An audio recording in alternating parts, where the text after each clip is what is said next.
There is a sixth dimension beyond that which is known to man. A multiverse as vast as eternity, as timeless as the Infinity Gems.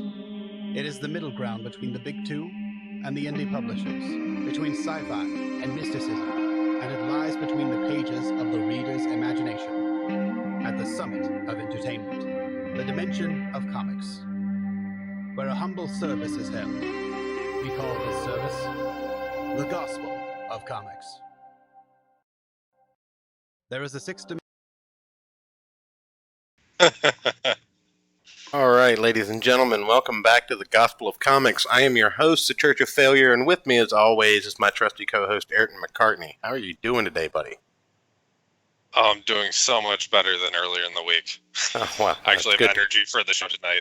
Hey, yeah. Let's introduce our special guest here. With us in the coined virtual studio today is artist from Adolescent Radioactive Black Belt Hamsters, Clint, a Hamster Triumphant.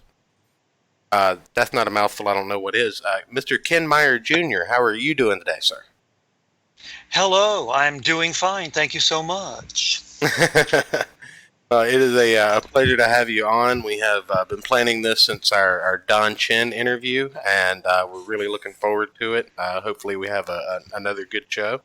I have heard that you are an excellent guest and really big into the indie art and music scene, so hopefully that's definitely true. So hopefully everyone will enjoy this. There's even a little Magic the Gathering talk coming later today, which makes me pretty happy. Yeah, I've done a lot of crap, I'll tell you. So if you'd like to introduce yourself to the audience while we get started here. Okay, well, they already said my name, so you know my name. I'm pretty old, so I've been doing art of one kind or another for a long time. And when I was a kid, my whole goal was to be a comic book artist, which I did some of. But then I also, about the same time I got more into independent comics as opposed to mainstream comics, I also got really into mainstream illustration. And so my artwork changed a little bit. The focus changed from just comics to illustration. And I also got into doing artwork for various games and stuff. So then it just sort of spread out, and I just do all kinds of stuff and have for a while now. Okay. Yeah, like I said, one thing that I saw on your website was your Magic the Gathering altars, which is a whole different ballgame in and of itself, because you're working with a canvas that's already painted, basically, and you're creating something new out of it. And that's always kind of intrigued me, because you have the integrity and the thickness of the card to worry about.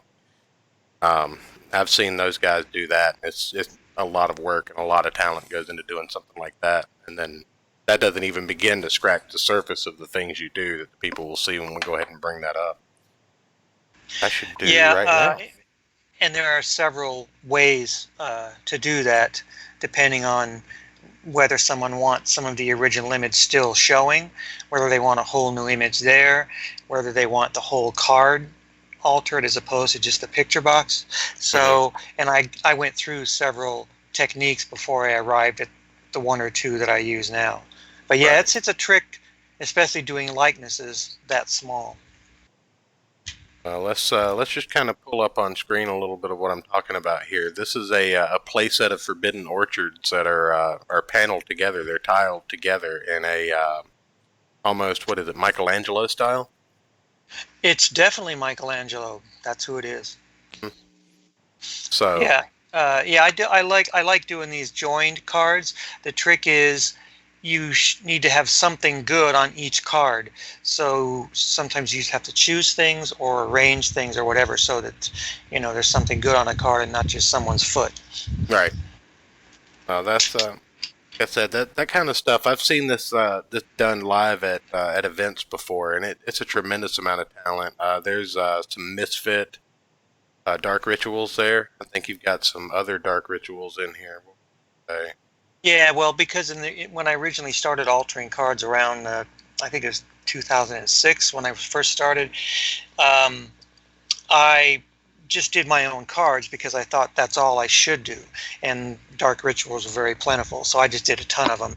And then eventually I asked around my fellow artists, and they said, sure, you can do whatever you want. And now I just alter whatever card someone gives me, unless I'm in an event where that artist is there. Then obviously they should have first shot at the card if they want to do it at all. Because some artists don't like to do alters. Right. Now, you mentioned that these are cards that you originally did as well. How long did you work for Wizards of the Coast, or was it all commissioned, or how did that work? Yeah, it's always all commissioned. People always ask, what's the procedure and stuff. But like any company, they tell you, we want this image done, and then you do it. Early on, maybe there was less direction, less text, etc., as there is now. But the period that I worked was only early in the game, from about 1993 to maybe 1999. I only did about maybe 16, 17 cards, and they're all mainly from Arabian Nights and Ice Age, which is way early in the game. Right. Yeah. I was going to say you worked in the time before they started printing Alpha, and around the time that they came out with Ice Age, and that was when I started playing the game. So I probably have some of your cards and never even knew they were used. That's interesting. Yeah, Arabian Nights was the first set I started with, which was before Ice Age. I think Arabian Nights was maybe the second set, but my memory's pretty crappy. Well, as we are a comics channel, I feel like I should let people see some of your comics work. First off, the first image that comes up is the cover for Clint Hampshire Triumphant #2. And that's obviously that's Wilhelmina Fisk and Clint on the cover. Is this an homage to another cover like the previous one was, the Dark Knight Returns cover? Oh, I need to educate you heathens on yes, please. Please. Illustration, for Christ's sake. This is the poster for Apocalypse Now by Bob Peak, who's one of the best illustrators from that time, in the 80s and 70s, etc. And so this is sort of a nexus almost of my comic interest and my illustration interest at the same time. That cover is basically the Apocalypse Now poster, but just replaced by Marlon Brando being a transvestite, and Clint takes the place of Martin Sheen up in the corner, but everything else is pretty close to the same. But I also have that duck fondue Asian guy like being blown out of the boat in the foreground. But he's Bob Peak, the artist of the poster, is one of my favorites from that time. So it was a lot of fun to do this sort of thing. This particular painting is watercolor and pastel. Okay. And would you say that this was like because when we look through, I'll get this pulled up. I want to go ahead and get the image from that poster up for anybody who is uneducated heathens like us in the chat here. Yeah, it'd be cool to put it side by side if it's at all possible. But yeah. Oh, it definitely is. Let's just add that here. Get that fitted to screen. Doing it live, folks, because that's how we do. But yeah, that's. There you go. Good work. That, and we'll move this over here. There you go. So you can definitely see the resemblance. The expression is almost seamless, and I honestly think that Clint does resemble Martin Sheen in this photo here. Martin Sheen does have some big front teeth, I think, but not that big. Right. But yeah, and duck fondue, like you said, in the foreground instead of the what is that? A ship? I hate to say it. Never seen You've Apocalypse never seen the movie? Now. All right, I'm done. See ya. Bye. All right, we appreciate it. I'm sorry. Just trying to be honest here. I understand though. Well, it's probably your age. It's probably I'm a lot older than you, but Yeah, this guy, Bob Peake, did a lot of movie posters back then, along with a couple of other really well-known artists. Like he did Excalibur and Rollerball and several others. He's one of those guys that is really well-known for his movie posters. Well, you've got quite a lot of images in this particular file here. Why don't you just kind of take me through some of the ones? Open up the Spider-Man one. Let's see here. Top row, right, fourth yep, from left. Right there. Yeah, see, so this was sort of a big deal for me because obviously, if you want to work in comics, you want to work for Marvel Comics. At least a lot of people do. And I haven't really done that much for them, but this was a pinup for a book they had called Portraits of a Marvel Universe, and it was just all pinups of various characters. And so this, there was a period in the 70s when Spider-Man had 6 arms, a very short period. Yeah. And I heard they did it later on. They did. It was showcased in the animated series mainly in the mid '90s.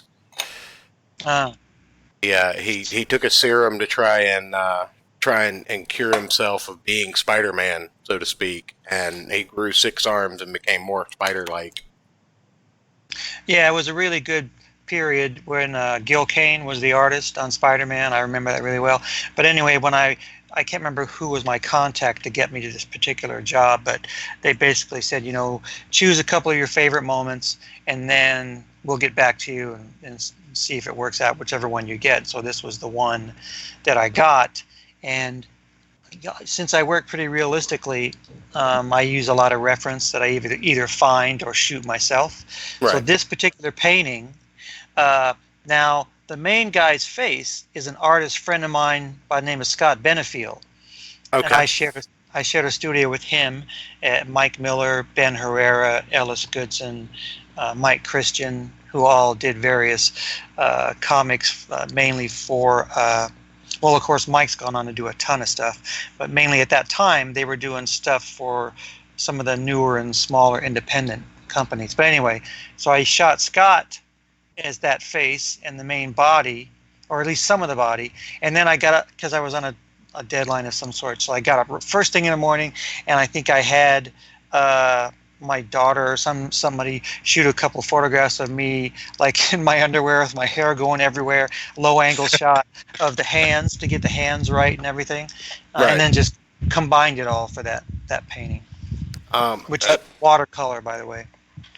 That's amazing. It is. It's beautiful work. It reminds me a lot of Alex Ross and his hyper realistic covers and whatnot, like for Astro City and Kingdom Come, and even some of his interiors are this fantastic. When he does a piece, he does a piece. But this is on that same caliber, and to that I would say, good job, sir. Thanks. Yeah, he's the kind of guy that when you do this kind of stuff, you really aim to be as good as. It's funny because many years ago, when I was at the San Diego Comic Convention at my Artist Alley table, David Williams, who went on to be a really good comic artist, was still really young then, and he came by the table and he like slapped these Xeroxes down on the table and he said something like "bam" and made us look at it, and it was Alex Ross before he became Alex Ross, like marker drawings and stuff. Yeah, obviously really good. Nice. Yeah, this is gorgeous. Anything else you want to showcase here? This one kind of caught my eye when we were doing the pre-show prep. What's the story of this guy? Well, one of the Caliber comics that I worked a lot on in the 90s was called Kilroy is Here. Okay.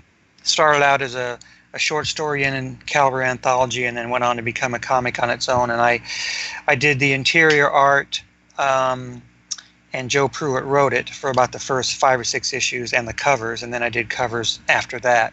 But this particular one, I think, was for one of the covers, and actually what it is I shot a photograph of me in this like raincoat that I bought for $1 at Goodwill or something, and and then painted over the top of that with acrylics and added the cat and stuff. Okay. So that was just sort of a mixed media kind of thing that was fun to do. Okay. And it really kind of goes to show just the ways that you can take different mediums to another level just by adding your own twist and flair to it. Like, I never would have guessed this started out as a photo, but the way that you've taken the paint to it and given it texture in the foreground and given depth to the actual jacket, I can't tell this started as a photo in any way, shape, or form. That's... Yeah, I'm trying to see if there's any, and I know, we should probably keep pace so you have time to do anything else you want to do. So I'm just looking to see if there's anything. Oh man, this is your show. You take all the time you want, man. Well, one thing you can look at that might be interesting to you is the third from the left on the top row. Okay, third from the left on the top row. This lady here, or maybe even a man. I'm not sure. From these people. Oh no, not that one. Not that one. Third from the left on the top row. Yeah, at least you might have to scroll your screen. My left, yeah. Okay, so this guy. Yeah. So. Oh wow, okay. That's Alan Moore. Right. Yeah. While he's writing comics in his bathtub on LSD. Well, that was Caliber did.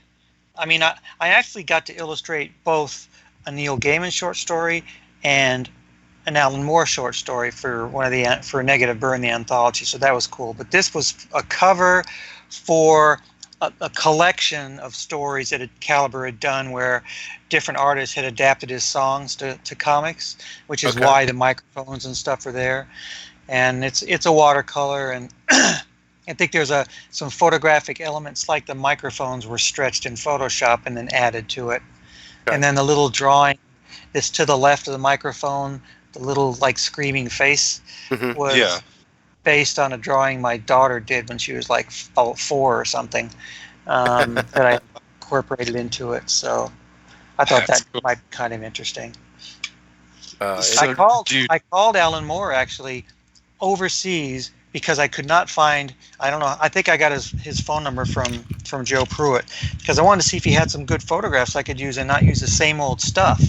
But he basically said, no, there's really nothing. You just have to go look. And so I ended up using this.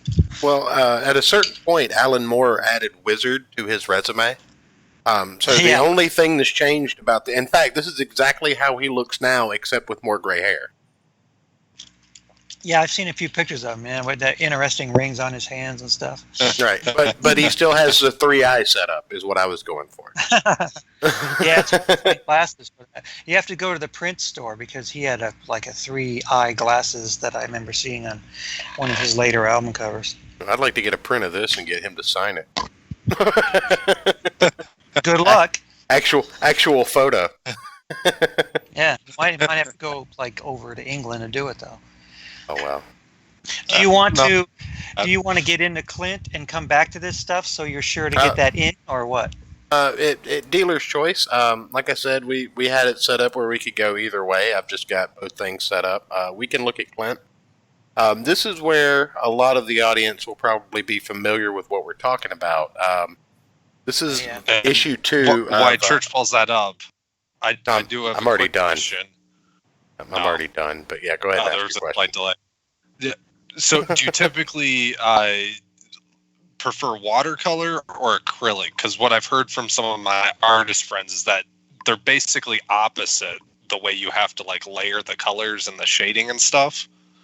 Well, I mean, I've used a lot of different media. For the longest time, I did primarily watercolor, but then I've also done a lot of mixed media and stuff here and there. The last couple of years, I've been using acrylic inks. They're basically the thickness of ink.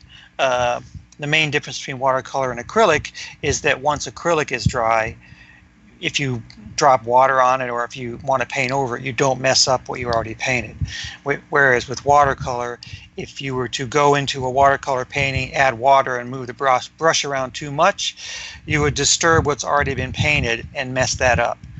You can paint with acrylic just like watercolor, except for that aspect of it. When it's dry, okay. It's dry. You're not going to change it. Right. There's something to be said about the texture and aesthetic of watercolor, though. That Yeah, I is mean, just you can get so acrylic just calming. like watercolor, really, by working pretty thin. But from my limited experience, I should say, uh, you can lose a lot of saturation when you Okay. thin down the acrylic. That's the one good thing about acrylic inks, in my experience, is they're very saturated and they stay pretty saturated. Okay. So, They keep their color really well.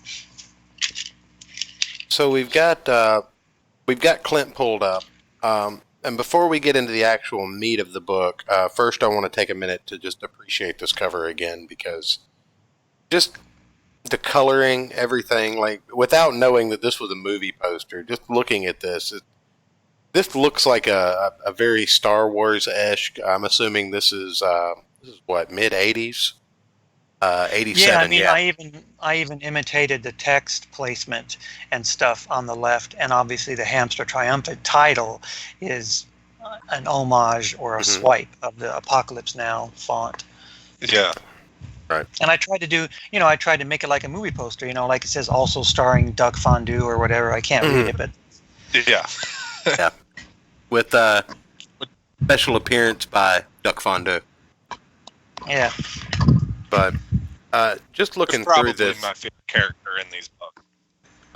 this is a forgotten art. I think the 2-issue maxi or miniseries where you tell a complete overarching story in 60 pages or less. And one thing that I've noticed is you expertly used halftone lithograph in your books. Well, it's not lithograph. It's half tones like Zipatone is usually what it Zipatone, is. sorry. Yeah. I came a from plastic. screen printing, so it was all kind of called lithograph brand. Okay. But yeah, the Zipatone halftone filters that you used, they were all expertly executed and trimmed up into various pieces, bring a black and white comic to life. Something you don't really get that much anymore outside of like #1 preview ash cans for Image and occasional Yeah. indie books. Well, the whole purpose, obviously, of Zipatone was to add tone to a black and white piece, because you couldn't just paint some gray on there because it wouldn't reproduce well. So you get these Zipatone plastic sheets that you cut up and you peel off, and then you press down on your artwork, and then you burnish it. And that gives you various tones. I mean, they have different patterns and different darknesses, and so that's what you see on these pages is that Zipatone. It's added. Just, it adds tone. You can make something look like night without having it be super dark and things like that. Right. And you, like I said, I think Don Chen was kind of, what's the word, very heavily, applauding your use Sedated. of. He applauded your use of the different textures and patterns in the previous volume of this, because we went over issue 1 with him a few weeks ago, maybe a little over a month. Well, But, I have to say, I should interject and say that I can't remember for sure, but probably it was Mike that added the tones, because Mike Dringenberg was the inker, and so that point in the process, pencils, inks, and then letters, although sometimes the lettering is added before it's inked. But in this case, I think it probably was penciled, and then Kurt probably lettered it, and then Mike inked it, and he probably added the Zipatone to it. Okay, all right. So we've got an honest guy on stream here, folks. He didn't take credit for something he didn't necessarily know he did. I can't remember. I mean, I might have done some. I might have added some, because I've definitely used my share of Zipatone back then. But I just can't remember for sure if it was me or Mike that did it. Okay. Well, one thing that I do want to point out, and this kind of goes to just the artwork in this book.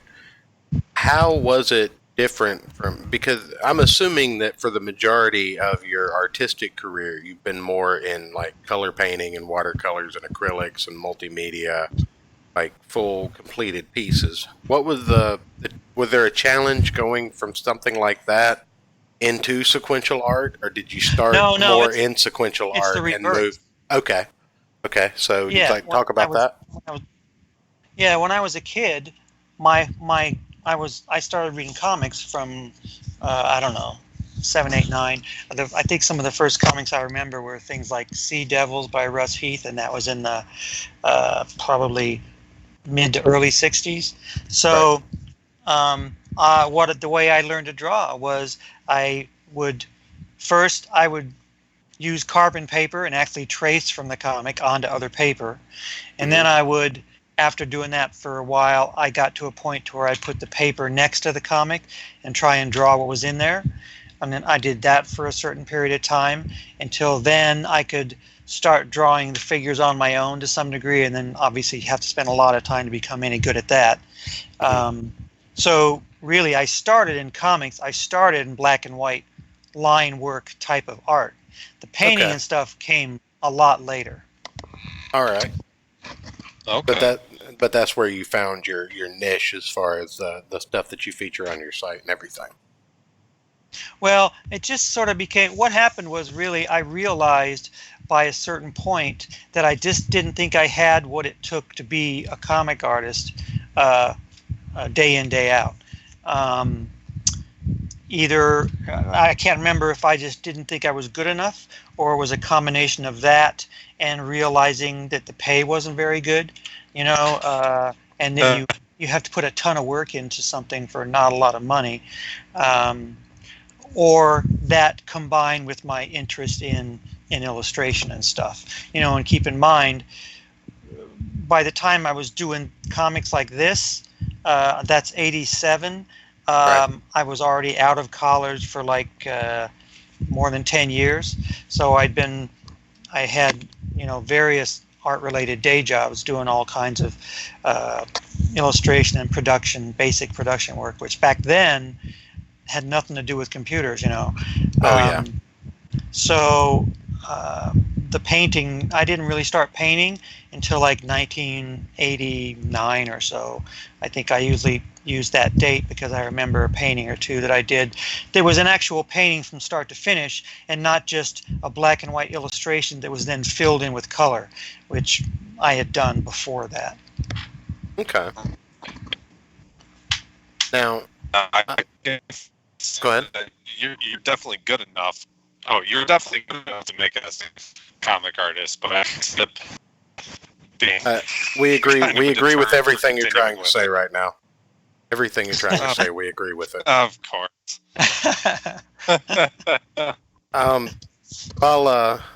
One day Ayrton will leave his Amish tribe and enter the modern world. We keep threatening to get him on a computer. Now, one thing. Do you want to try and ask your question again real quick before I get into this? Oh, I was just going to say, I would definitely think you were good enough to be in the comic industry, but I could see how the pay would be a deterrent, because I love the artwork in these books. Thank you.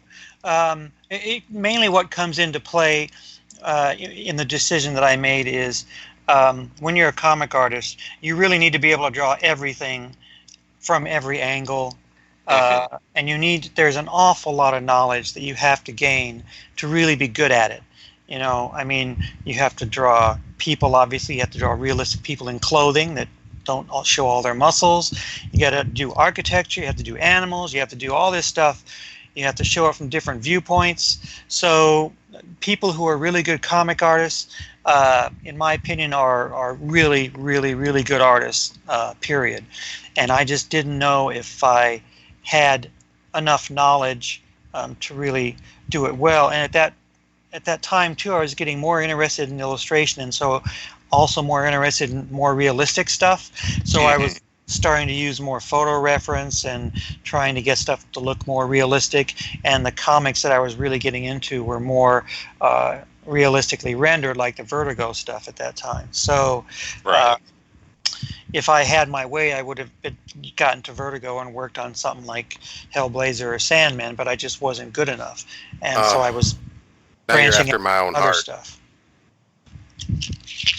The original 70s. Hellblazer is one of his favorites.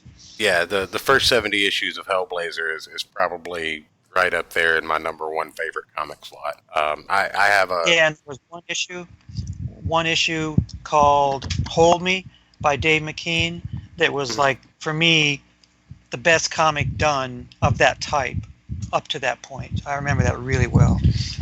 I actually discovered John Constantine not from the movie, but because I knew the movie was based on a comic book, but even then I was a little disenfranchised with the idea of a comic book movie because it was before the MCU came out, and with the exception of something like Blade, they just never quite made an interesting comic book movie.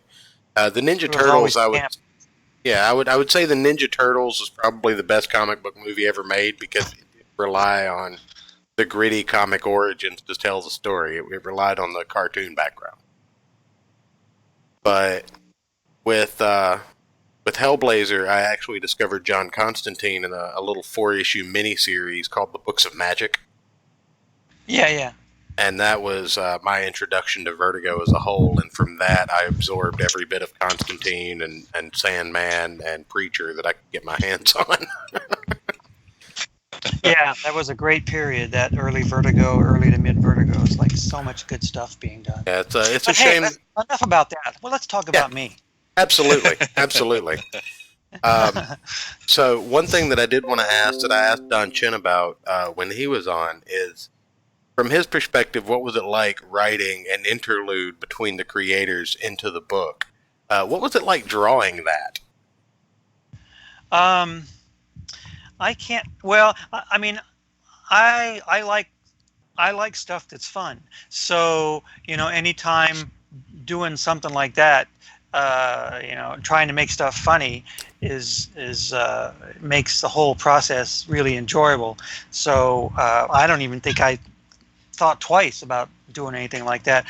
One funny thing that I can tell you is I'm pretty sure that it stayed in the comic, but we were fairly behind on this because I had just started a full-time job, and there was a lot of time ramping up that full-time job, and it was while I was working on this. And Kat Ironwood had written a bunch of notes in the margins, basically along the lines of, "Can you get your shit together and get this thing done? Get it done, dummies."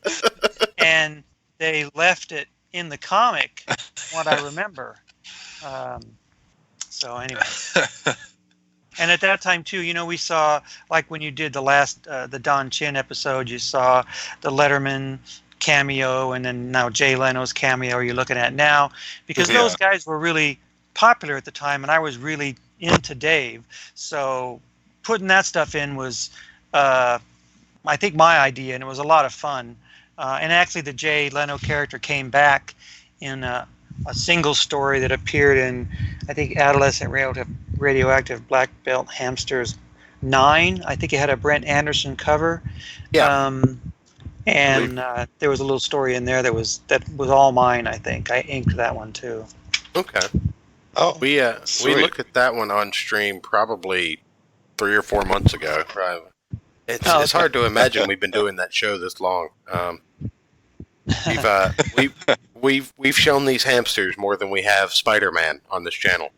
We're a comic channel.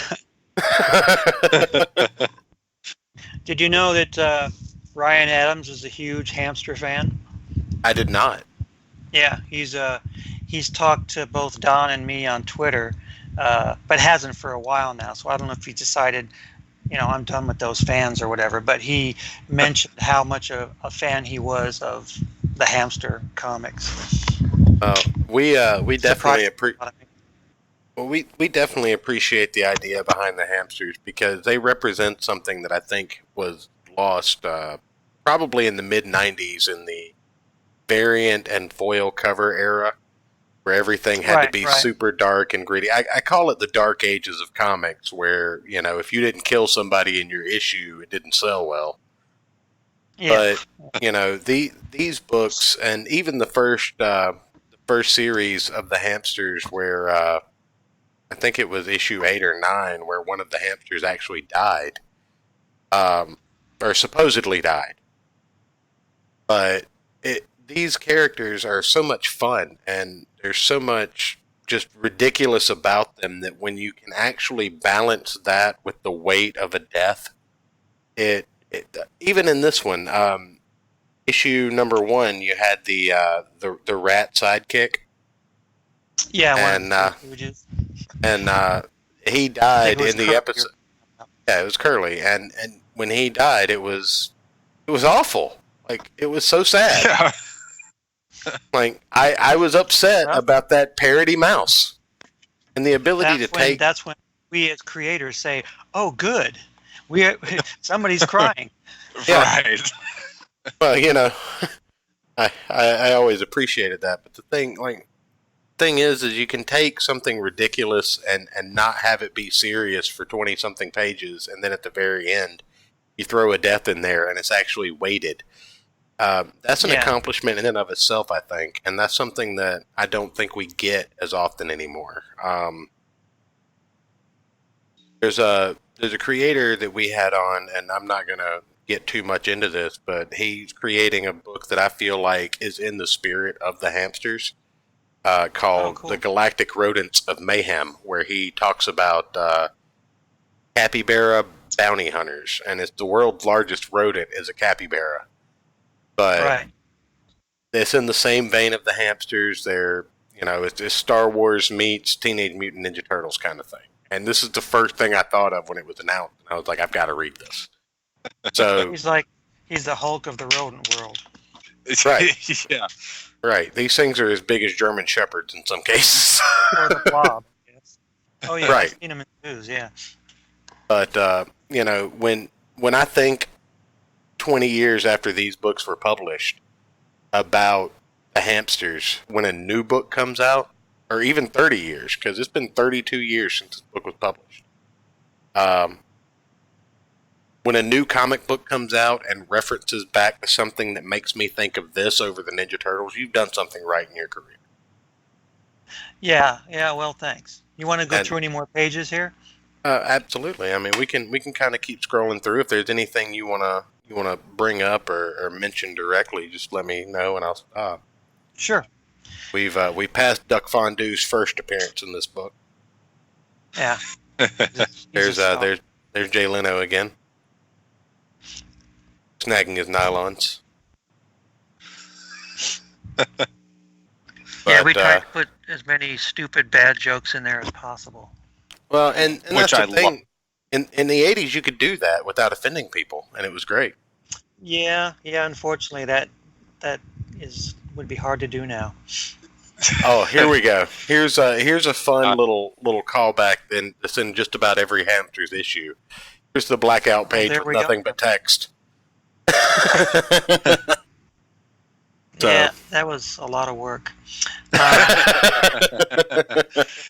You got paid overtime for this page, right? I forgot. I forgot that when you referenced us being in it, I kind of forgot that we had put ourselves in it. But yeah, this is a good 4 years before Deadpool would even be. Go ahead. Oh, I was gonna say down in the corner. That's what you were referencing, where the editor told you guys to hurry it up. Probably. I can't read it myself, but that. Yeah, I can't see it either. I'll blow it up here. I have the technology. Yeah, we do have the technology.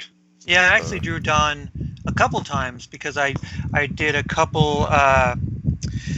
I did a story or two of this character of mine called Feral. It's sort of like a Wolverine kind of rip-off character, and I did a couple stories for Don, that he printed, and I know that Don himself appears in one of them, or at least I used Don as a visual reference for the character. Oh, okay. Oh yeah, that's Kat because that's her signature. Yeah. I'll quote here, and this is the quote, folks. This is not endorsed by the Gospel of Comics or our guest. This language, even though we say worse on a weekly basis, but this is I'm gonna see if I can channel J. Jonah Jameson. I'm not very good at impression. I'm gonna try here. I'll tell you what the blank Eclipse is gonna say. The blanking distributors are gonna cancel their blanking orders if you guys don't get your blanks acts together, you miserable blanking little blanks. P.S. Well, you know, you're using a J. Jonah Jameson voice, but you're actually reading from a woman's quote. Well, you know, I just 2019. Guys. It is. You know, it's ma'am, sir. It's ma'am. P.S. Cat main editor there. Okay. Well, and no offense to Kat if you somehow for some reason see this. P.S. If they do, you won't get any money. Get it? P.S. By the way, Kurt, how come I had a letter, all the page numbers? You too good for that job? Yeah. So there you go, folks. That's the working environment these fine gentlemen were under. They were being, their creativity was being rushed. Everyone knows you can't rush creativity. Yeah, well, we were late. I don't know if we were being rushed so much as we were late. So I don't blame her for getting upset. Oh no, I like that they put the note in the panel itself, though. That's pretty fantastic. But here we have the classic self-insert where Mike is eating all the food. No, that's Don. Oh, Mike, here Mike 2 burgers, 16 fries. Black t-shirt. Oh no! I was looking at the character being smothered in French fries down here in the corner. Don brings in the food, right? Right. And then the one with the long hair, yeah, that's Mike, correct? Yeah. Yep, that's Mike. Yeah, Mike is being smothered with all the food because he needs all the energy for inking. Yeah. So now, how accurate is this to your guys' working conditions?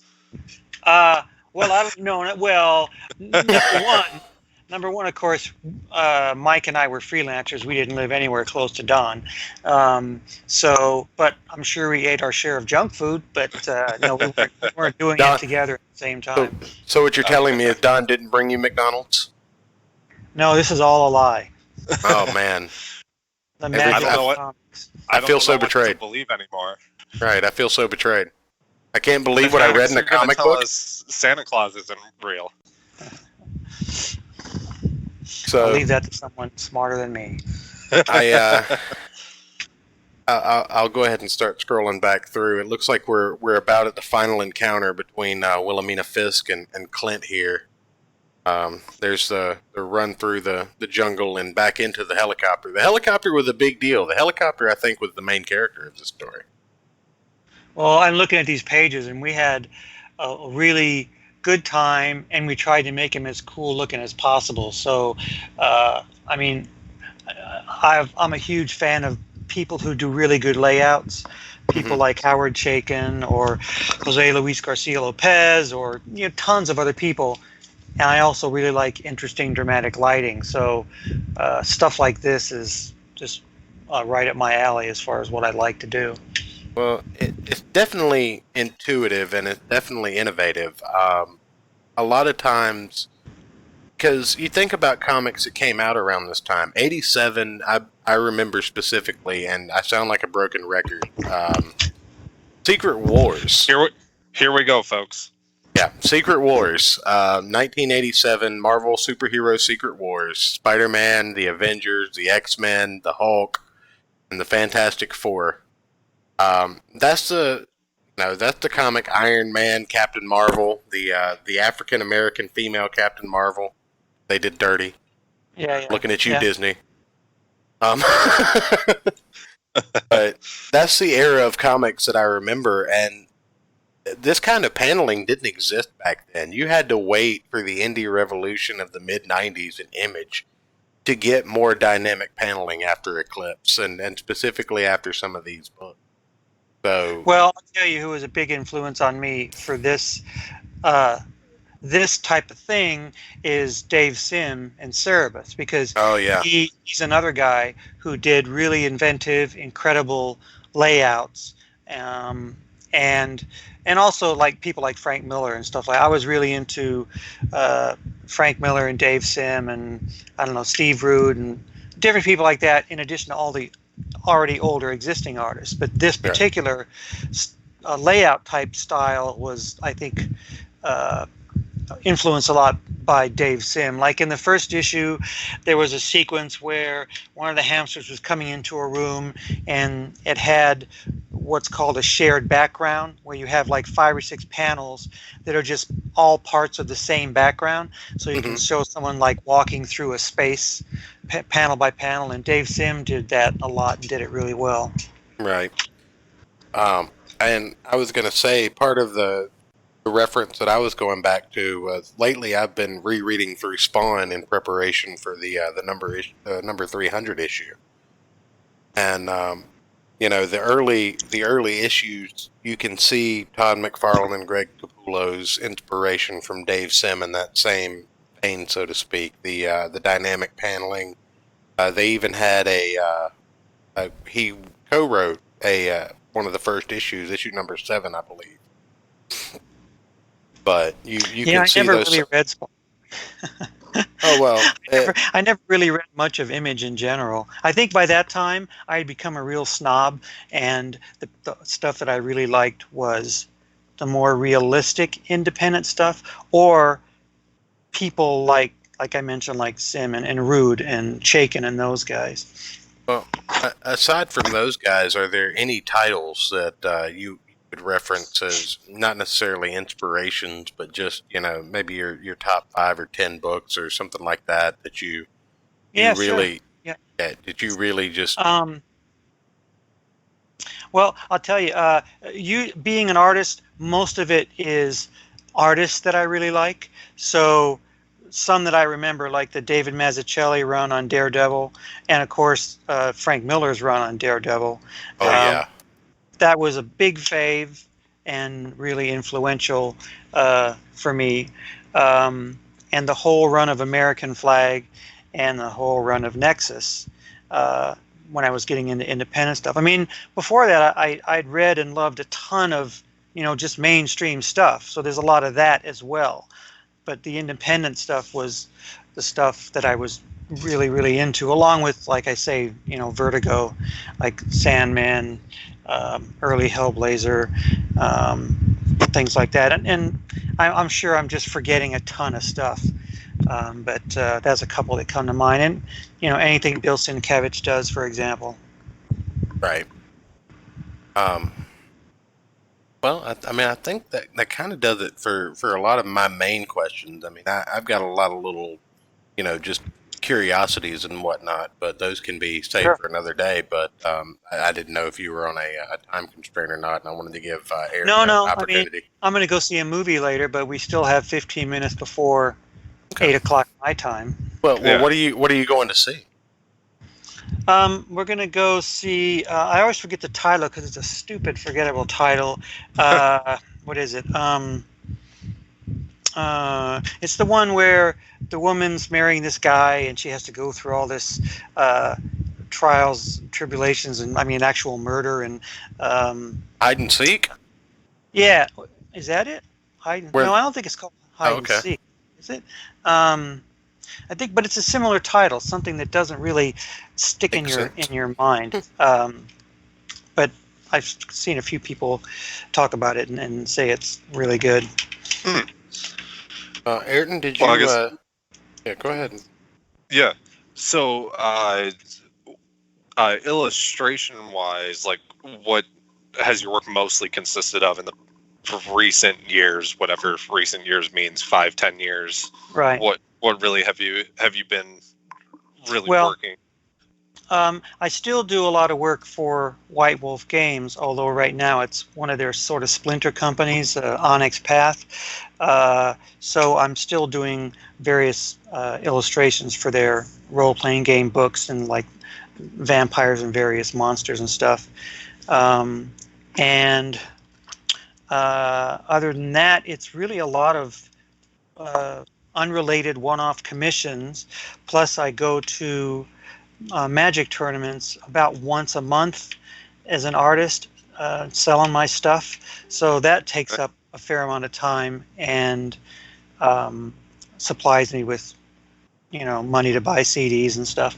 Um, so and various private commissions, stuff Yeah. like altars and let's see, what do I have now on the board in front of me where it tells me what I have to do. I just finished a big painting relating to magic. I guess it's a portrayal of a well-known magic player who died not long ago, and I also did a big Stranger Things painting, but that was just because I wanted to do one and do have a new magic playmat available. But I have to do a logo for somebody, an altar for somebody, and some Onyx Path illustrations. So that's what I got coming up. And I teach some classes at a local community college too. Oh, sounds like you have a full plate. Yeah, I usually have a lot going on. Well, thank you for making the time to come on, man. Yeah, no problem. Definitely appreciate I like it. doing stuff. Now, my next question go ahead. is going to be: now, I don't really play Magic, but I don't either. if you're What? if you're ever I'm in done. Michigan, I'm closing the stream. It's funny, when I started working for Magic, number one, of course, I didn't know what they were going to go on to become, how huge they were going to become. Nobody did. Nobody saw it coming. Yeah, by that time, I was a working commercial artist. I had a full-time job and freelance, so I didn't have time to learn anything new. And also, my extracurricular activities were pretty much set by that time. I play a lot of tennis. I see movies. Blah blah blah. So I didn't have the time to learn it. So I never did really have the time to learn it. It would be good if I did. Well, and this is my non-chill for Wizards of the Coast, because they had some business practices that they've occurred in the past that I wasn't really supportive of, but I still love the game, and I've been involved in it in over 20 years, so it's hard to give that up, especially the corporation gets involved. Stuff like that's going to happen. But I would say, if you're interested in learning the game, they have a game called Magic Arena that you can play on your PC. And Probably not. I just don't have. I guess I don't have enough interest to do it, because it would probably displace some of the other stuff that I already like to do. Right, yeah. Well, if you're ever in Michigan for one of these conventions, let me know, and I'll get some Magic cards just so I can come and have you do some art on them. Yeah, well, usually the way that they do it, they'll channel Fireball, the guys that are running the tournaments now. Yeah. They'll list all the cities that they're having tournaments in, and they list the artists that are coming. So what Ayrton's saying is what Ayrton's saying is that if you're ever in Michigan and you're close enough, that he'll get some Magic cards to send to me after you alter them. I think is what he's trying to say. In fact, I think he's even trying to say even further is that I'll go through my old book collection and pull out anything that you might have done and send to him, just in case he has that opportunity. Yeah, sure. I also list my schedule on my Facebook page in the About section. I try to put the schedule of where I'm going for these things, and on my website too. And you said you do commissions as well, so if I was to commission something from you and actually sent you the cards, you could do something like that, correct? Yeah, I do commissions and altars and all kinds of stuff through the mail. So yeah. Okay. So that's just for you guys in chat here, and for anybody in the Magic community that I send this to, particular clip, because I've seen this guy's altars. He has a full set of Walking Dead,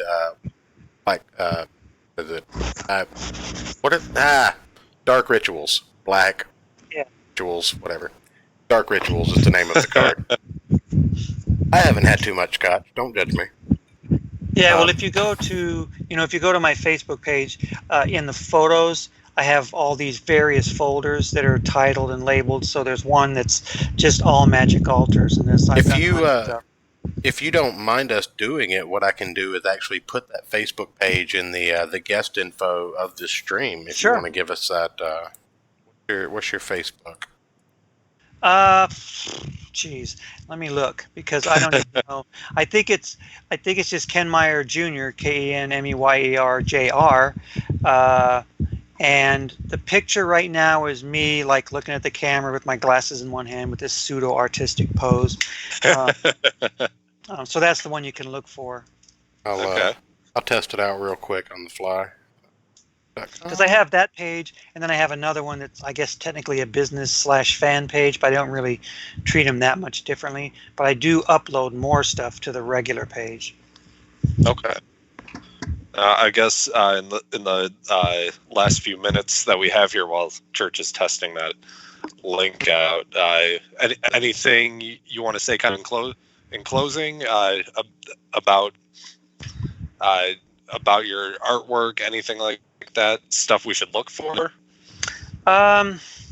Well, it's tough because there's not really a ton to look for. The Onyx Path stuff, they used to, White Wolf, they would actually publish books made of paper, and that was a big deal to get in the mail. Get a copy. They make books out of paper now? Yeah. I mean, it's like back when they had in. I'm not going to read that on my tablet. But anyway, what I'm saying is now it's for a case of PDFs and then print on demand. So it's sort of like the same feeling that I have, the difference between terrestrial radio and online radio. Terrestrial radio feels more real to me, even though I don't listen to it because there's too many ads. But right. The difference between that and online radio, that just one feels a little bit more real than the other. So I do have stuff coming out from Onyx Path fairly frequently, but since I don't get the books, a lot of times I don't remember what the actual title is. I have to go search to tell someone, okay, your piece, if I use you as a reference, is going to be in this particular book. I have to do more searching. But obviously you can see me at a Magic tournament in a city near you. At some point, hopefully, because I do a lot of them. Well, awesome, I definitely appreciate you coming on. And the last question that I had for you in your comic section, I have this pulled up, and I'm going to give you an opportunity if you want us to go through anything else before you leave. If you'll just tell us what it is, we'll pull it up and let everybody see it. But I've got this panel, this page. Yeah.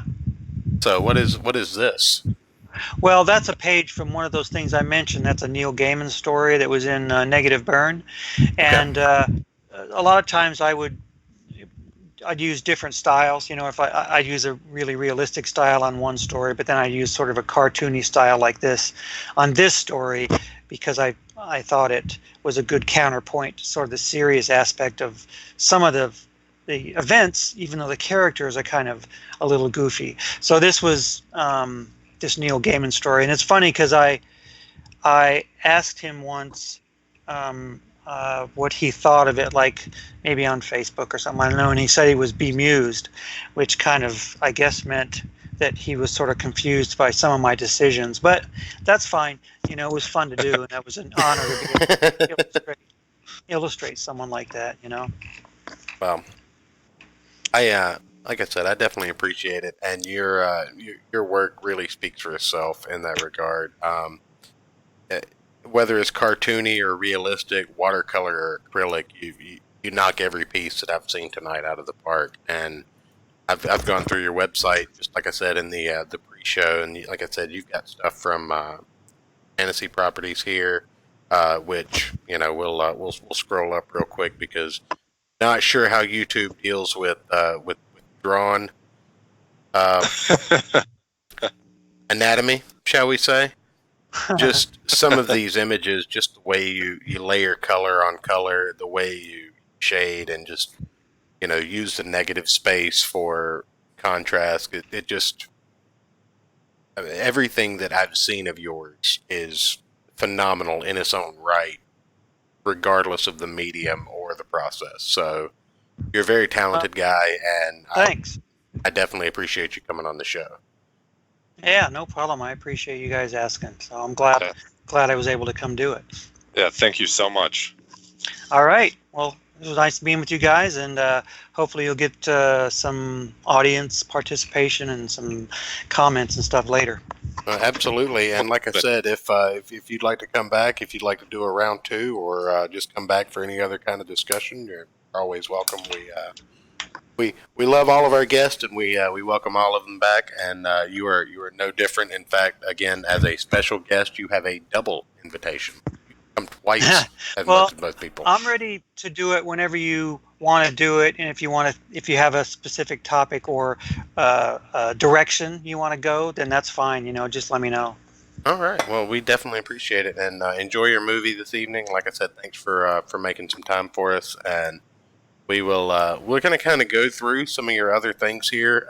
We just hit 200 subscribers this week, so we're going to thank everybody for that. It's going to be a little bit of a shorter show tonight because tomorrow night we're going to open up into a creator focused month-long theme.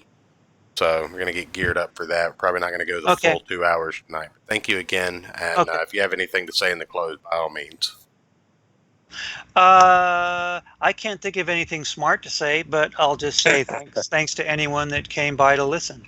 And definitely check out Ken Meyer on Twitter, Facebook, and on his website, which are all linked in the description down below. Yeah, I would say ignore Twitter because I don't do Twitter enough. But you can go to my website, go to Facebook and Instagram. I have stuff on there, but it's mainly Facebook and my website that I use. I also write. Let me get this in really quick. I also write a monthly column on the fanzines of the past. They were really instrumental in a lot of the early stuff that I did. So I usually scan and show a whole fanzine and write about it every month on comicattack.net. It's called Ink Stains, so you can look for that. You can also see a link on my website to all the past installments. Okay, I'll pull that up and get that in the description. If not, I may ask you for the link, and I will get it in after the show. But, again, thank you very much. Yeah, it's just on the tab. You can find it under that More part. You'll see Ink Stains. You'll see what I'm talking about. Right here. I'll pull that up right now. And you have links to the ones that have already been done here, so that'll be good. Yeah, there's over 100 of them. Yep. Sweet. All right. We'll look through some of those. Thank you again, sir, and have a fantastic evening. You too. See ya. Bye-bye.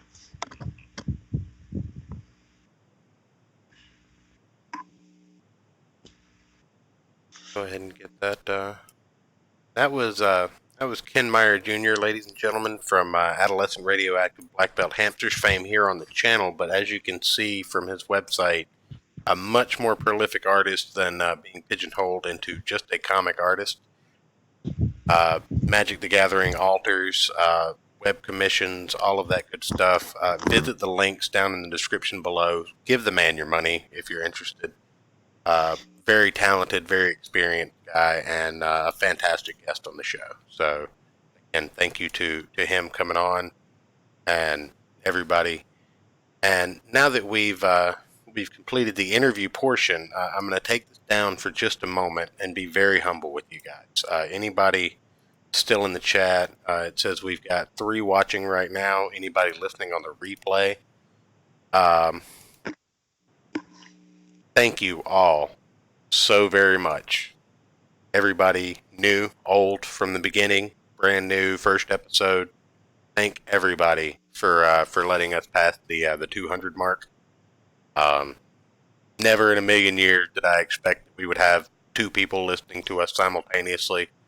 Right now we have 3. Right. We've had upwards of 14, but the fact that we can get 10 to 20 to 30 views on an average video, the fact that you guys interact, tweet with us, interact in chat, that's tremendous to us. And we just really want to take a minute out to express our sincere thank you to everyone here. We're working on a giveaway for we're working on a giveaway of, I don't know if anybody's seen it, but a while back I did these stainless tumblers, and they have the Gospel of Comics. That's the name of the cup. Yes. Okay, sorry. Yeah, I couldn't remember what. I've just been saying cup. I don't know what it was called. We did some stainless tumblers with the Gospel of Comics logo and the Peter Simeti sketch card of Clint on either side. When we hit, I think we're going to do it at 500 subscribers, which will be a good while away. But we're going to do a couple of comic books, maybe some single issues and a trade, or maybe a trade or two. We'll figure that out as the time comes. We're going to put one of those tumblers in there. We're going to do a print of the Gospel of Comics backdrop for you. Which is fantastic. I have one. It's amazing. I'm going to get a front. We agree with everything Ayrton says. We're also going to send you a tin can with some string attached so you can call into the show. Maybe not, but still. But in any event, probably should. I did definitely want to thank everybody for participating and helping us get where we are. I knew we were going to have kind of a short show tonight. Ken Meyer was only available for about an hour. And honestly, biggest piece of comic book news that I would want to talk about is entirely too depressing. And I don't want to talk about it. Some of you may have already heard.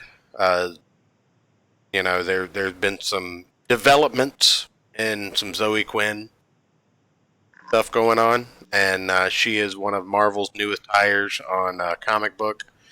I believe that they're trying to replace Spider-Man in the MCU with Kamala Khan, Miss Marvel.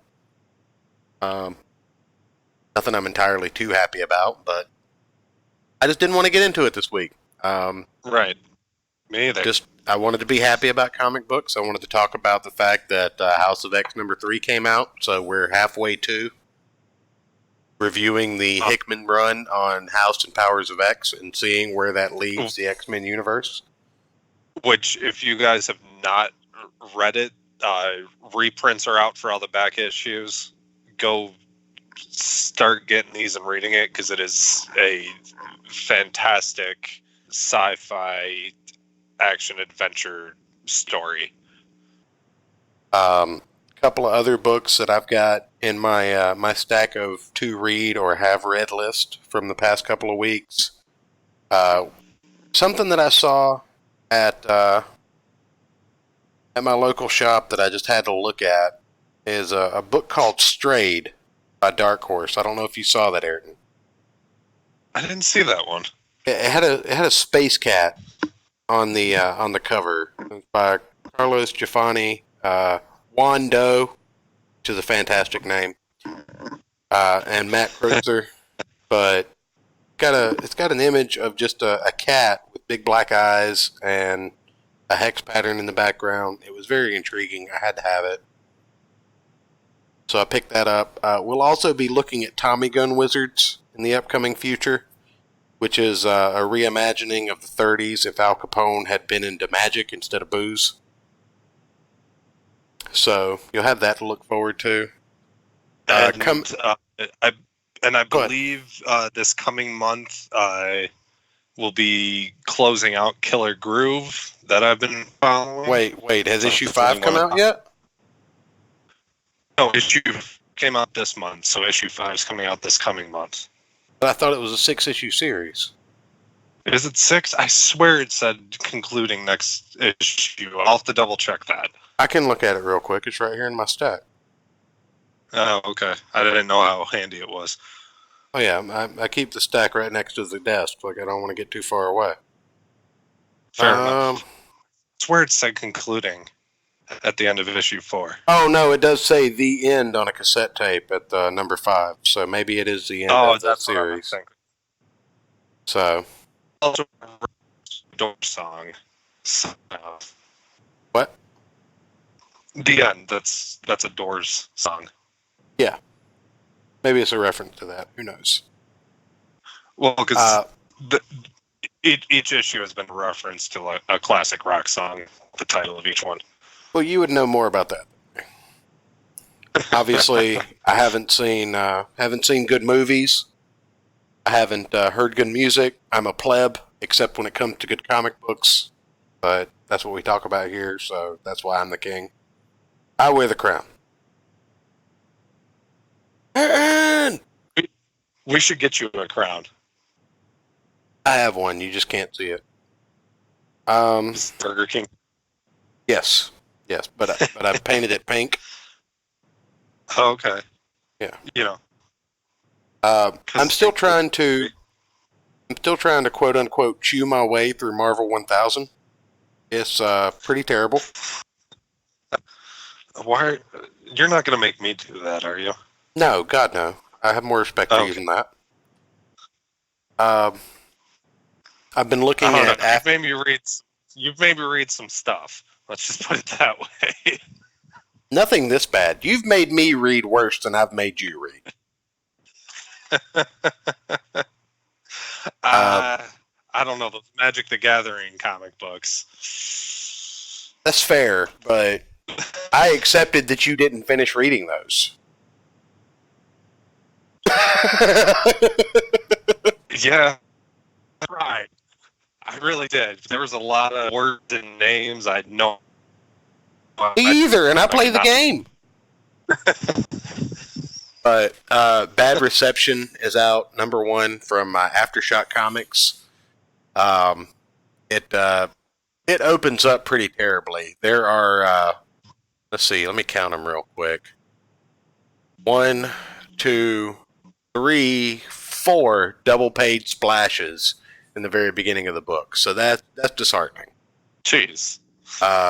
But the overall premise is pretty good. It talks about how social media basically is going to get everybody killed. So I appreciate that. Okay, I could see that. Pull up the chat here. I've been neglecting the chat, but it's been fairly quiet tonight. You guys don't make enough noise.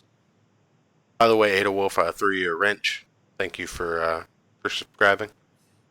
And now that we're at 200, though, I'm done giving out wrenches. So if you have a wrench now, you have a wrench. You're gonna have to work to get a wrench from here on out. So everybody, everybody, wield your responsibility with pride.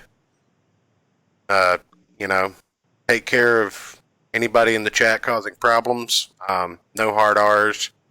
Nothing's gonna get us banned. We're trying to show up and give you guys a good show every week. But that's just some of the stuff that I've picked up. I've been keeping up with the Absolute Carnage series against my better judgment, just to kind of see what they're doing with Peter Parker. But the big announcement... Go ahead. I was going to say, how has that been? Because I didn't touch that. It's pretty rough. It's kind of hard to... Yeah, it's a Marvel event, so it's stretching over multiple titles. It's disjointed. It's hard to read. It's something that I'm going to have to wait until it's over with. Find a proper reading order from Comic Book Herald. Go through and read it in that proper reading order just to understand what the hell's going on right now. Which again, let's give it to Hickman at the end of every single House or Powers of X. He gives you the reading order. Right.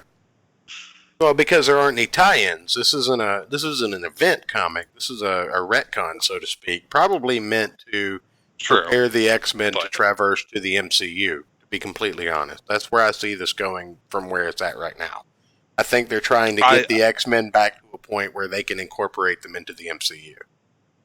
I can see that. And I think that they're giving it to the best author to do the job, though. So. Oh, yeah. Especially when they showed the Krakoa base on the moon. A little spoiler, but you guys won't know where that's from exactly in the story. But I've been keeping up with that. Kanto's on issue #3, but the main... Which is getting really good, by the way. Oh, I'm aware. That's the first thing I read every week that it comes out. Now, the main event, though, we mentioned this briefly while Ken was on the chat, and I think after that I'm going to let Ayrton get his final questions in. If you got anything to add in the chat, do it now, because I think we're going to cut out a little bit early just today. Not for any particular reason, but we just had the interview scheduled, and the news that I have, I can't. We're a feel-good stream, and there's nothing to feel good right now about comic news. Yeah. It's just overshadowed. It's been a very dark day with the Zoe Quinn situation, and I want to end on a positive note. So, I think for the next couple of months, we're going to take a show a week, whether it be the Saturday, Sunday, or Monday show, depending on when our guests are scheduled. But one day a week, and we're going to highlight a creator. Now, for anybody that's been watching and listening to our shadow streams, if you like crime noir, if you like, if you like detective serials, if you like anything that has to do with criminals and solving crimes The and shadow knows. right, you'll kind of appreciate this next month. We're going to look at Ed Brubaker, crime noir extraordinaire, author of things like Criminal, Killer Be Killed, Batman, Detective Comics. Very prolific writer with a very long career stretching all the way back to the Icon series and Marvel. Criminal has been an ongoing project for over a decade with Sean Phillips and Ed Brubaker as the main creative team, and we've got several volumes of that we can look through, but we're only going to be looking through... Are you shitting me? I'm just looking at it right now, and the actual name of the stream is the same name as the last gaming stream. I don't know what happened. Got to change that. I did it all before the show. You were here. I was here. You did do all of it. Maybe you just forgot that part. I did not. It was all done. Sorry. But cycling my internet probably refreshed this page. Well, anyways. Yeah, you talked for a minute. Well, yeah. What my final thoughts were going to be, another thank you to everybody who's showed up and found us and subscribed and watched our little show here. We never would have thought 4 months ago that we would get to 100 subscribers at this point. We thought it would be, at 200. least a year. 200, Ayrton. Or 200. Sorry, 200 subscribers. I was thinking 1 year at the same. Anyways, but yeah, thank you guys so much. It's been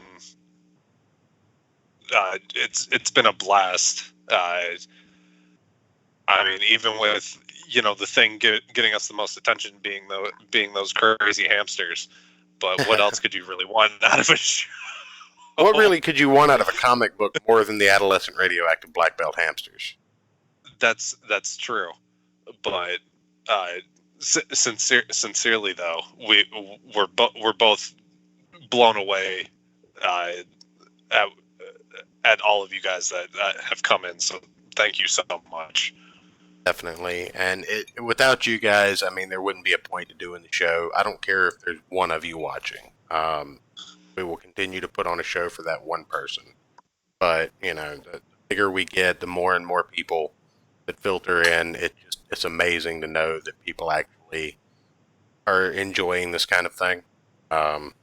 We've been jumping around just trying to find our little niche, doing a little bit of gaming here and there with some retro superhero games, talking about some superhero characters and comic characters in radio. Way too much. Look. You have to talk half as much as I normally do on a show, and you're saying it's too much. Okay? You don't have to run the OBS. I still handle that. You don't have to handle the audio issues. I still do that. I mean, come on, man. Come on, man. But hey, I did it. Special thanks to all the creators that have come out as well, from Thor Odinson, Don Chen, Ken Meyer, obviously, Jason from Knuckle Slipper Comics or Knuckle Slipper Studios. Everybody that's been on. If I didn't call your name out, it's not because Gilbert from Grom, Not Liv Gleason. Shout out Gilbert.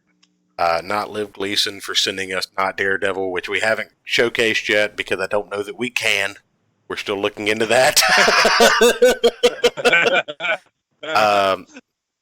You'll have to check D Live for that show. Yeah, but but all of our guests, as countless as they've been. Kevin from It Resolves, big shout out to him for coming on and talking about those god awful Magic comics. We still got to drag him in to talk about the better ones. I mean, is it? You say better, but better than that still isn't that good. Well, I mean, it's a low bar to set, but they are actually better books. Okay. Yeah. Still makes me nervous. Well, it should. But again, I just want to say thank you to everybody who's made this possible, and let you know that we're going to keep going. Going to keep making the show, talking about good comics and stuff that we like, and see where it goes. Torment ourselves over horrible comics. Right. Absolutely. Well, and that's that kind of leads me into what I was going to get at. Now,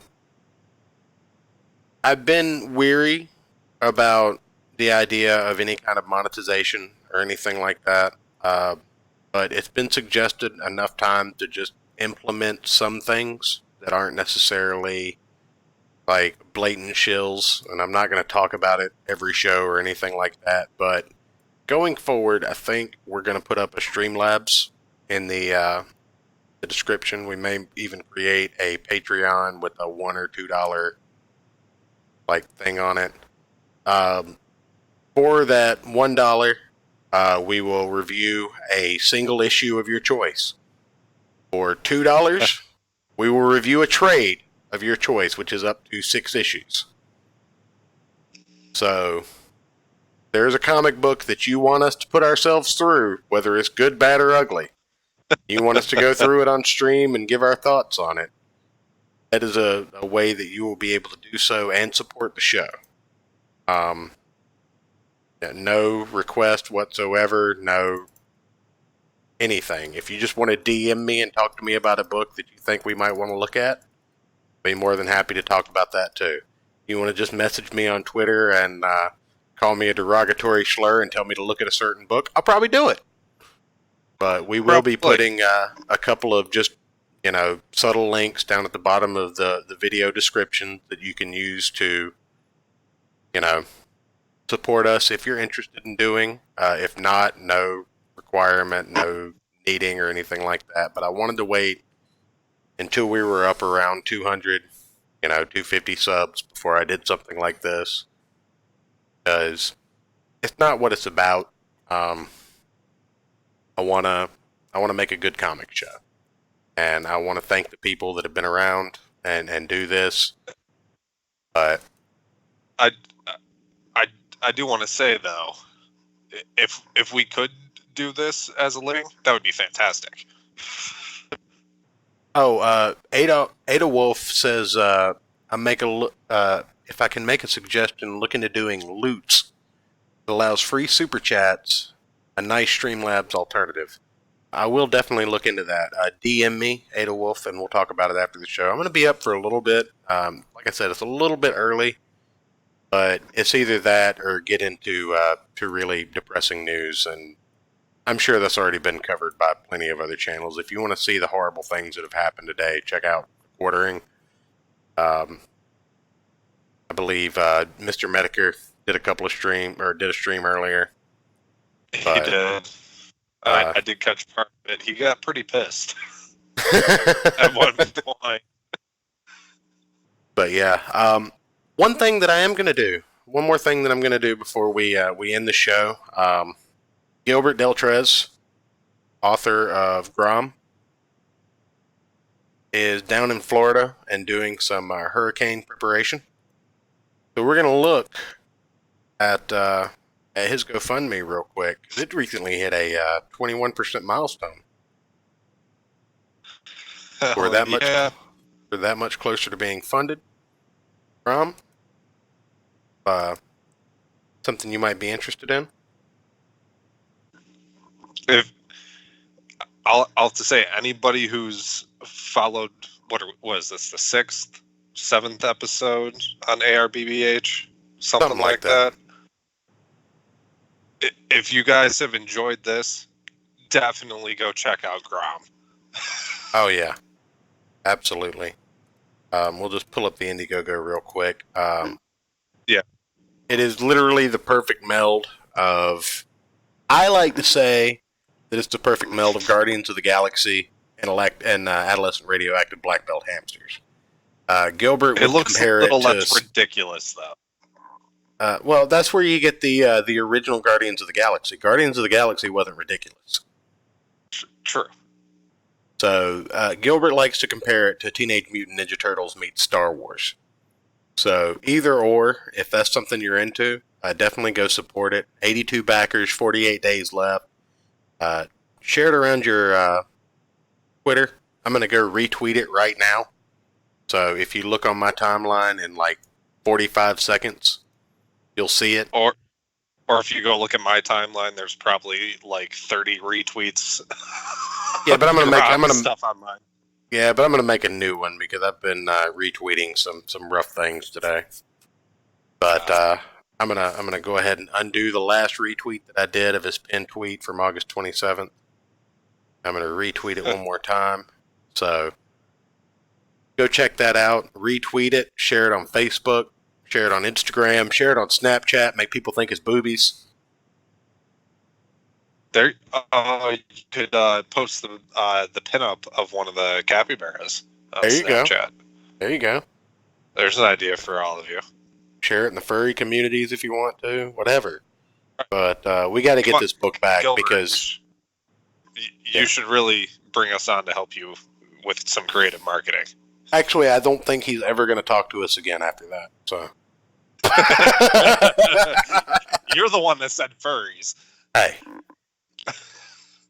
Oh well, Matt Christie just got here, so we'll continue on the show just a little longer for him. We'll talk about the Galactic Rodents of Mayhem. You were talking about what was it? Oh God, how did I just forget it? How Kanto has been because I just read issue number 3 and. You want to talk about just a fantastic book, a fantastic story. Oh, I mean, this is high fantasy porn without the boobies. Right. I mean, so the first issue I thought was really good, but I wasn't as drawn in because I'm not as much into the high fantasy as you are. But I grabbed issue 2 when it came out, and issue 2 did have a really good hook in it. It did. The hook in issue 2 was fantastic, but I think issue 3 has really solidified the story for me personally. There's some really interesting philosophical themes that get brought up between a conversation with Kanto and this other character, and it really takes it to a whole new level. So if you guys haven't checked it out, I'm sure there's still back issues at local comic shops. There's still some at mine, and a lot of times with indie comics, you can just you can actually order the book even after it's yeah. Now I did just think of something that go ahead. Well, issue 1, I just read the digital of it, and then when issue 2 came out, there were still a few back issues of issue 1, so I was like, okay, I have to get it just because that's how I am. Okay. Well, but yeah, issue 2 will hook you. I did just think of something that I could do to properly thank the guest before I get into properly thanking the chat. Special guest Jesse and Becky from the Dead Man's Tome when they came on to go through Lock and Key in its entirety, and S.K. Barrett in the later episodes. So thank you to those guys. Check out the Dead Man's Tome podcast if you haven't already. Special thanks to Atomic Denny for coming on and introducing us to Umbrella Academy, coming on and talking about that, and Amalgam with us. And also thank you to Melodati for coming on. I've already thanked Kevin from It Resolves, but if you're into Magic, check out It Resolves on YouTube. He does draft interpretations, crack-a-packs. He does breakdowns of rule changes and new sets and all that good stuff. And they also do a bi-weekly podcast. So a lot of great information and great entertainment over there. Thanks to, let's see here, who is the next guest? We had SK Barrett on by himself. Good. That was a fun one. Thanks to Denny for covering those shows when I was gone. Yep. Thank you to him for that. Q from Out of the Darkness, thanks for coming on and talking Captain America with us. And Soderson. Mm-hmm. Thor Odinson, we've already thanked for that. But again, Thomas Royal up for coming on to talk Inevitably Doomed. Let's see here. Damascus, thanks for coming on. Talking comics with us. Check out Damascus and the Dead Man's Tome crowdfund. I don't think that one's doing too well right now, so check it out. $5-10, pretty good deal on comics. Thanks Sean Crummell for coming on and talking Pit and back issues with us for a really great show. Loved it. Thanks Don Chen and Ken Meyer, as we said earlier. Thanks to Gilbert Deltrez. And I think that's everybody. I said Melodotti. I think that's if I forgot you, I definitely apologize. I think that's everybody. I need to go through and redo my tags and my thumbnails and everything, get everything synchronized, but I'm lazy. I haven't done that. Thanks everybody in the chat.